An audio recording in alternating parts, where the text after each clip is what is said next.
Have you ever wondered if you spend far too much explaining things to your children? So that can sound a bit weird maybe, because surely as parents our job is to explain things to our children because we want them to learn. And yes, we are their greatest teachers, their greatest guides. Absolutely, we're here to help them figure stuff out in life.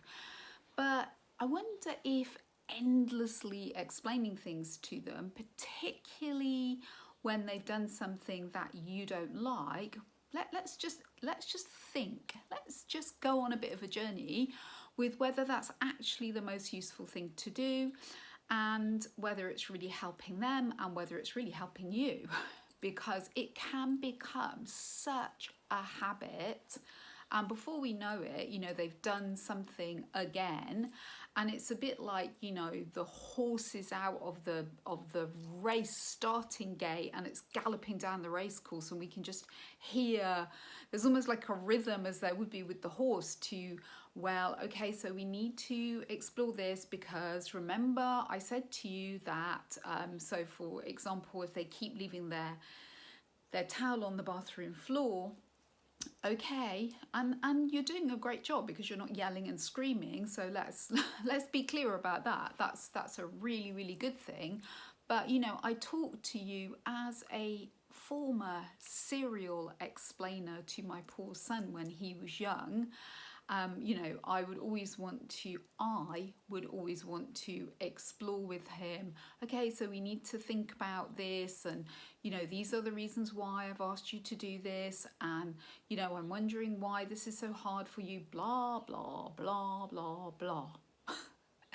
So yeah, I was making it far too much about me, and it's such an easy habit to fall into. I think it's hard not to fall into the habit, particularly when we are really focused on not shouting at our children. We don't want to shame them.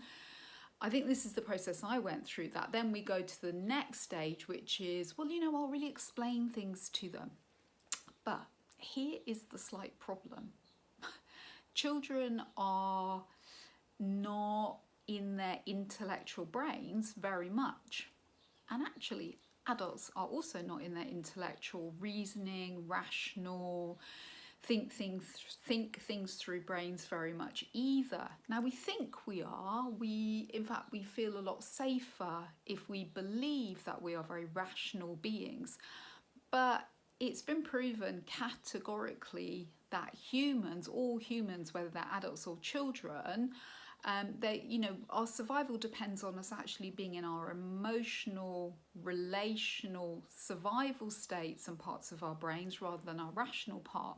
So let's use the example of asking your child to put their towel back on the towel rail. Not an unreasonable ask, particularly if it's a bath towel. We know that, if it doesn't hang wherever it needs to hang, it's not going to be dry the next time. So they keep forgetting to put it on the rail. And, we get to the point where we've said to them multiple times, oh, you need to go back in the bathroom, just pop your towel on the rail. Did you forget to put your towel on the rail? And it's understandably really getting to us. So we decide, okay, time for a big lecture, and we start explaining to them, look, what's going to happen. Well, what is going to happen if you don't put this towel back on the rail? It's going to it'll be wet, won't it? It was wet. Do you remember today when you went to use it again because you hadn't hung it up in time? It was wet. It didn't feel very nice on your skin, did it? And now it's a bit smelly as well. So, so what, do you get it? This is why you need to put your and blah, blah, blah, blah, blah. And we go on and on and on and on, which is all very cognitive and intelligent, but that's not where the problem lies.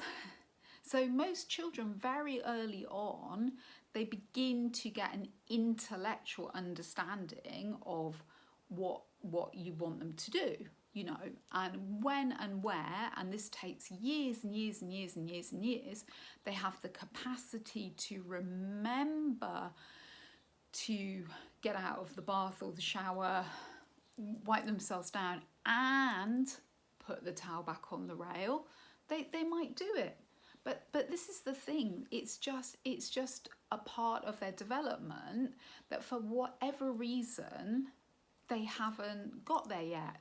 And so the most important thing is to have a more emotions-based conversation, because children are all about emotions. They love us, they don't want to fall out with us, they totally adore us, and they're not doing it in any way, shape or form to upset us. That would be counterintuitive, to go around trying to upset the person that you absolutely adore and you completely rely on for all your emotional and physical resources.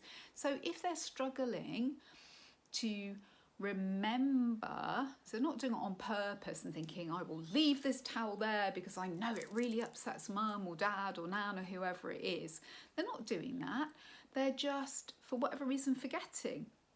It may be that when they get out of the bath or the shower, that they're always worried, if they're younger ones, that if they don't get into bed in time, they're not going to get as much story as, you know, if they're late, they're going to get less story, and they love their story time with you.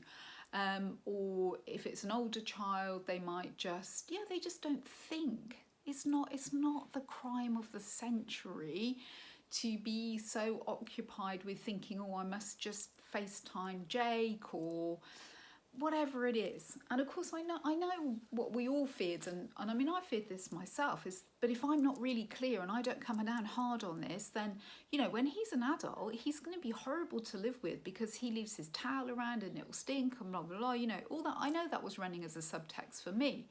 But you know what, that's the last flipping, it's the last thing to worry about, quite frankly. My son's grown up now, and you know, he's married. I would imagine that he probably does pick his towel up now. I'm sure when he lived in his uni house with his mates, he did not pick his towel up, so he would have wiped himself down with a wet stinky towel. So it's just like, it's so many of the things we go to war on with our children, they really don't matter. And the most exciting thing, which I'll just leave you with, if you're feeling a bit like, well, of course they need to know. Yeah, they do need to know. Maybe tell them once or twice, tops. Because the thing is that they're always watching you. They're always watching you. So if they see that people hang their towels up, then one day, and it may not be in your household, but one day they will hang their towel up. And of course that's really hard for you, especially if you've got 4 or 5 children and you've got all these wet towels and they're starting to get smelly.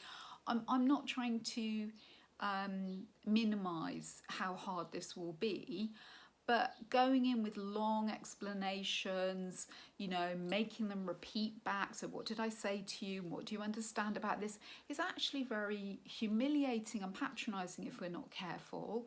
It's you know, it's like, there's a phrase, isn't there, something about, anyway, it's along the lines of, you know, if a plant isn't thriving, then you need to look at the reasons why, not cross-question the plant, but just be curious and think, whoa, is there a step I can put in that's going to help them to remember to hang their towel up?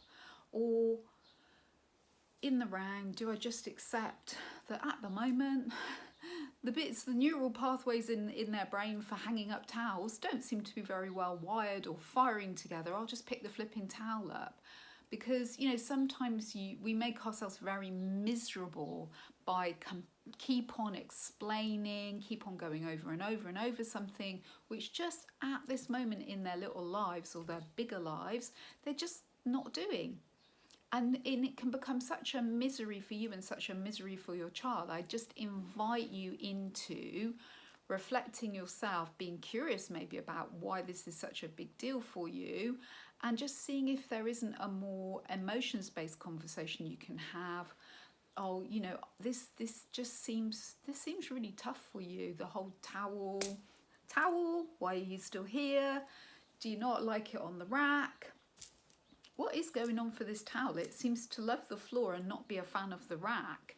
Because I know I keep going on about it, don't I? But it's because it makes stuff a bit trickier for me, because I have to keep washing the flipping towels, and yeah, I'm not enjoying it. I'm not gonna lie. But you can say it with humour, you can say it in a way that a child can really hear it. And the thing is, children, like I said earlier on, they really love us. They really love us. So don't forget that. They want to get on with us. And if they're struggling with something at the moment, then let's be on their team.